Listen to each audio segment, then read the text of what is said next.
9 yarim soat vaqt o'tdi. Mana hali sochim yuvilmagan. Orada ovqatimni ham qilib oldim. Bemalol uy ishlarini qilib, sochlaringiz boteks qilsalaringiz ham bo'ladi. Ana endi sochimizni iliq suvga, issiq bo'lmagan suvga, sal sovuqroq, iliqroq bo'lgan suvga yaxshilab yuvib olamiz. Hech qanaqa qolib ketishi kerak emas, ozginasi qolishi kerak degan gap yo'q. Hammasini yuvib tashlaymiz. Shampunsiz oddiy iliq sochimni iliq suvga yuvib oldim. Hali quritilmagan. Ozgina suvni sochiq yordamida olamiz. Keyin fenda yaxshilab 100% quritamiz. Ikkinchi etapini qilamiz. Bu boteks o'zi 2 etapda qilinadi. Birinchi etap tugadi. Sochimizni quritib, ikkinchi etapini boshlaymiz. Birinchi etap qilganimda yo'q, juda ham bilindi. Mana yuvganda ham bunaqa chigal bo'lib ketmadi, taralmagan holati. Juda ham silliq, qo'limga tekkani bilinyapti. Boteks bemalol, qo'rqmasdan, zarari yo'qmikan deb o'ylab o'tirmasdan qilaveringlar. Men ko'p qilganman, qaytanga sochim chigal bo'lib ketmaydi, sochim ko'p to'kilmaydi va tez o'sadi.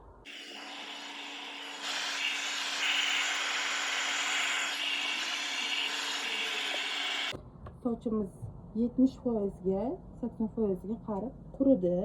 Ana endi sochimni ikkiga bo'lib olaman-da. Bitta tarab olaman. Ana endi 100% qilib quritamiz sochimizni.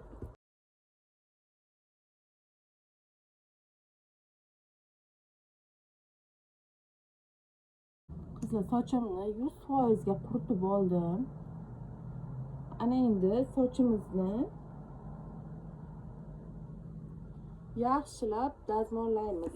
Mana dazmolni qizishga qo'yganman, isigan.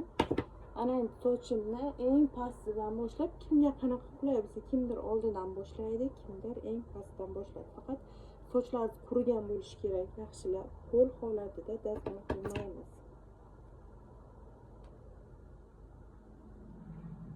Juda kam ham emas, juda ko'p ham olmasdan sochimizni dazmollaymiz. Ayniqsa menga o'xshab sochi kichkina sochlar ko'p bo'lgan, men orqasiga, qulog'ini yonida, peshonasi sochi kichkina sochlar ko'p bo'lganlar, mana shu kichkina sochlarimizni ham yaxshilab dazmollaymiz.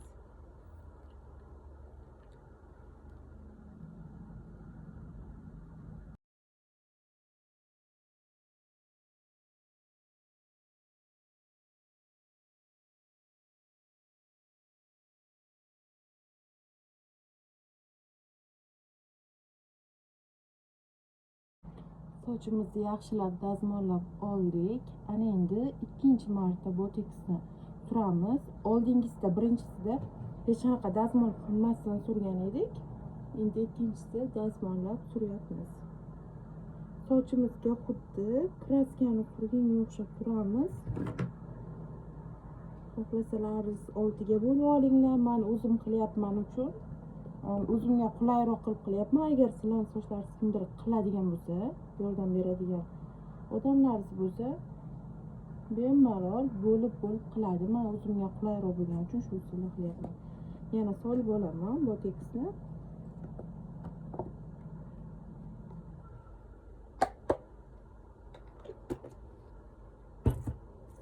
Shunaqa bir taraf shotkali taroq bilan yaxshilab surib chiqaman. Taglari bilan ildiziga tegsa ham bo'laveradi, bemalol. Qo'rqmanglar, ildiziga tegmasligi kerak degan gap yo'q. Unaqa ko'p surib tashlash ham shart emas.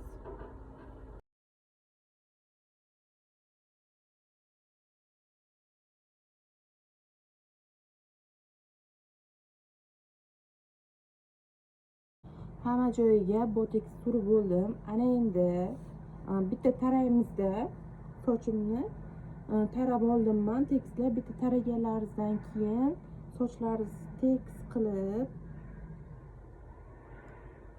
shunday qayirib teks bo'lib turishi kerak.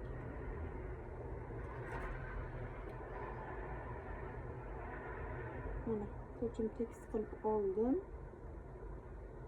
Ketyapti.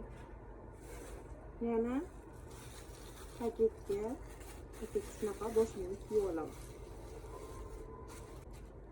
Mana bunaqa ortib qolsa, buni kraskaga o'xshab oldilariga hamma joyga chiqishimiz shart emas, ortiqcha surtish kerak emas boteksni. Idishiga qaytarib solib qo'ysak hech nima bo'lmaydi. Qaranglar, 2 marta qilganimda mana shu yarmisi ketdi. Bu degani mana shu yarim litrlik bemalol men sochimga o'xshagan, sochim o'rtacha unaqa uzun ham emas, kalta ham emas. Ikkita sochga bemalol yetadi. Yarim soatdan keyin iliq suvga shampunsiz shunday yuvamiz va natijasini ko'ramiz. Yarim soat turgandan keyin sochimni iliq suvga yuvib oldim. Hech qanaqa shampun yoki balzam ishlatmadim. Bitta tarab olaman-da sochimni quritaman. Qizlar, sochim bir marta tarab, shunchaki quritib oldim. Hech qanaqa dazmol ishlatmadim. Mana ko'rib turganlaringizdek, sochim juda ham tekis bo'ldi. Xuddi dazmollaganga o'xshab turibdi uchlari ham. Balzam yoki qanaqadir shampunlar ishlatmadim. Oddiy iliq suvga yuvdim. Sochimizni boteks qilgandan keyin qanaqadir besulfatli shampunlarda yuvish shart emas. Xohlagan shampunlarda yuvasizlar. Agar jingalak qilmoqchi bo'lsangiz, bemalol jingalak qilaverasizlar. Faqatgina men har yuvgandan keyin sochimni dazmol qilmasligi uchun, kuyib ketmasligi uchun boteks qilaman. 5-6 oy mana shunaqa turib beradi. 5-6 oydan keyin yana kerak bo'lganda yana qilib olaman. Uy sharoitida sizlar ham bemalol arzon narxda shunaqa boteks qilib o'zlari sochlaringizni tekislashlaringiz mumkin. Agar bu video sizlar uchun foyda keltirgan bo'lsa, o'rganib olgan bo'lsalaringiz, kommentariyada yozib ketinglar. Boteksni qayerdan sotib olish mumkin deydiganlar uchun Telegram kanalim, ayol qizlarimiz bor, faqat u yerda o'sha kanalga qo'shilib olinglar. Juda ko'p foydali ma'lumotlar berib boraman. Boteksni qayerdan olishni ham o'sha kanalga belgilab qo'yaman. Keyingi darsda kiprik laminatsiya qilishni o'rgataman. Agar sizlarga qiziq bo'ladigan bo'lsa, yozib ketinglar.